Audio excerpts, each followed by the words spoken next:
ನೀವು ಬನ್ನಿ.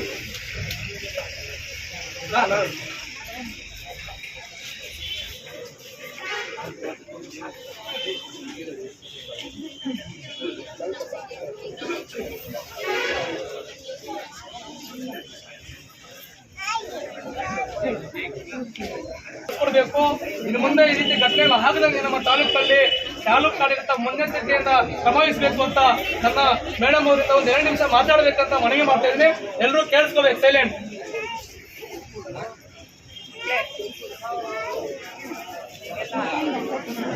ಮುಳಬಾಗಿಲು ತಾಲೂಕಿನಲ್ಲಿ ಮೊರಾರ್ಜಿ ದೇಸಾಯಿ ವಸತಿ ಶಾಲೆಯ 4 ಜನ ಮಕ್ಕಳು ತೀರ್ಕೊಂಡಿರ್ತಾರೆ.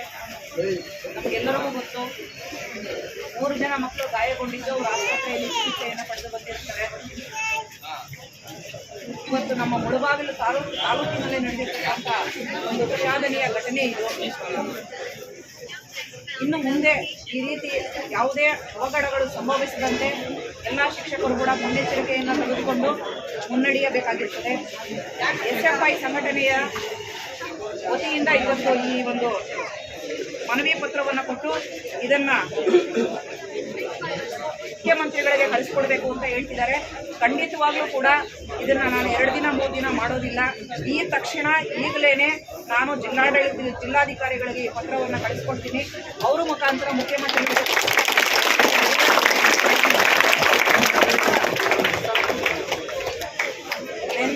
ಮೊನ್ನೆ ನಡೆದಿರ್ತಕ್ಕಂಥ ಘಟನೆಯ ಬಗ್ಗೆ ನಮಗೆಲ್ಲರಿಗೂ ಕೂಡ ಒಂದು ವಿಷಾದನೀಯವಾದಂಥ ಸಂಗತಿ.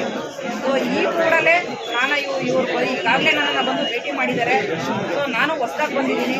ಖಂಡಿತವಾಗ್ಲೂ ಕೂಡ ನಾನು ಮುಂದಿನ ದಿನಗಳಲ್ಲಿ ಪ್ರತಿಯೊಂದು ಹಾಸ್ಟೆಲ್ಗೂ ಕೂಡ ವಿಸಿಟ್ ಮಾಡ್ತೀನಿ. ಸಮಸ್ಯೆಗಳು ಏನಿದೆ ಅದನ್ನು ಸಮಾಜ ಕಲ್ಯಾಣ ಇಲಾಖೆಯ ಇಲ್ಲಿರ್ತಕ್ಕಂಥ ನಿರ್ದೇಶಕರು ಅವರು ಟ್ರಾನ್ಸ್ಫರ್ ಆಗಿದ್ದಾರೆ. ಮಯ್ಯ ಅನ್ನೋರು ಈಗ ಶ್ರೀನಿವಾಸಪುರದಲ್ಲಿ ರಾಜೇಶ್ ಅನ್ನೋರು ಚಾರ್ಜ್ ಇದ್ದಾರೆ. ಅವರೇ ನಮ್ಮ ಮುಳಬಾಗಿಲು ಚಾರ್ಜ್ ಇದ್ದಾರೆ. ನಾನು ಅವ್ರ ಜೊತೆಗೂಡಿ ಪ್ರತಿಯೊಂದು ಹಾಸ್ಟೆಲ್ಗೂ ಕೂಡ ವಿಸಿಟ್ ಮಾಡ್ತೀನಿ. ನಿಮ್ಮ ಸಮಸ್ಯೆಗಳು ಏನಿದೆಯೋ ನಾನು ಅದನ್ನು ಇಲಾಖೆಯ ಮುಖಾಂತರ ನಾನು ಜಿಲ್ಲಾಧಿಕಾರಿಗಳ ಗಮನಕ್ಕೆ ತರೋದಕ್ಕೆ ಪ್ರಯತ್ನ ಮಾಡ್ತೀನಿ. ಸ್ನೇಹಿತರೆ, ಒಂದೇ ಕೇಳ್ಕೊಂಡಿದ್ದಾವೆ, ಅದು ಸರ್ಕಾರ ಮಾಡುತ್ತೆ. ನಾನು ನಿಮ್ಮಲ್ಲಿ ಒಂದು ರಿಕ್ವೆಸ್ಟ್ ಮಾಡೋದು, ನಾನು ಬೇಕಾದರೆ ಮಾನ್ಯ ಮುಖ್ಯಮಂತ್ರಿಗಳು ಭೇಟಿ ಮಾಡ್ತೀವಿ, ಅದಕ್ಕೆ ಸಂಬಂಧಪಟ್ಟ ಸಚಿವರನ್ನು ಭೇಟಿ ಮಾಡ್ತೀವಿ. ದಯವಿಟ್ಟು ನಿಮ್ಮೊಂದು ರಿಕ್ವೆಸ್ಟ್ ಮಾಡೋದು, 4 ಜನ ಕುಟುಂಬಗಳಿಗೆ ಸರ್ಕಾರ ನಿಮ್ಮ ತಾಲೂಕು ಆಡಳಿತದಿಂದ ಒಂದು 2 ಎಕರೆ ಇವಾಗ ಸರ್ಕಾರ ಜಮೀನುಗಳಿದ್ದಾವೆ. ಅದನ್ನು ನಿಮ್ಮ ನೇತೃತ್ವದಲ್ಲಿ ದಯವಿಟ್ಟು ಅವ್ರಿಗೆ ಅನುಕೂಲ ಮಾಡಬೇಕು. ಯಾಕಂದರೆ ಹಿಂದೆ ಇರೋ ಕೂಡ ಗೊತ್ತಿದೆ ನಮಗೆ, ಎಲ್ಲೆಲ್ಲ ಕೂಡ ಸಾಗುವಳಿ ಚೀಟಿ ಕೊಟ್ಟಿರೋದ್ರ ಬಗ್ಗೆ ನಾನು ಮಾತಾಡಲ್ಲ. ದಯವಿಟ್ಟು ನೀವು ಡೆವಲಪ್ ಮಾಡ್ತೀವಿ, ಬಟ್ ಜಾಗವನ್ನು ಗುರುತಿಸಿ ನೀವು. ಯಾಕಂದರೆ ನಾನು ಸಿದ್ದರಾಮಯ್ಯ ಹತ್ರ ಹೋದ್ರೂ ಜಿಲ್ಲಾಧಿಕಾರಿ ಹತ್ರ ಹೋದ್ರೂ ನಿಮಗೆ ರೆಫರ್ ಮಾಡೋದು. ಆ ಕಾರಣಕ್ಕಾಗಿ ದಯವಿಟ್ಟು ನೀವು ಮಕ್ಕಳಿಗೆ ಒಂದು 2 ಎಕರೆ ಜಮೀನನ್ನು ಅವ್ರ ಕುಟುಂಬಕ್ಕೆ ಮಂಜೂರು ಮಾಡೋದಕ್ಕೆ ನಾವು ಸರ್ಕಾರದಿಂದ ಮಾಡಿಸ್ತೀವಿ. ನೀವು ಅದನ್ನು ಗುರುತಿಸ್ಕೊಡ್ಬೇಕು ಅಂತ ಮನವಿ ಮಾಡ್ತಾ ಇದ್ದೀವಿ.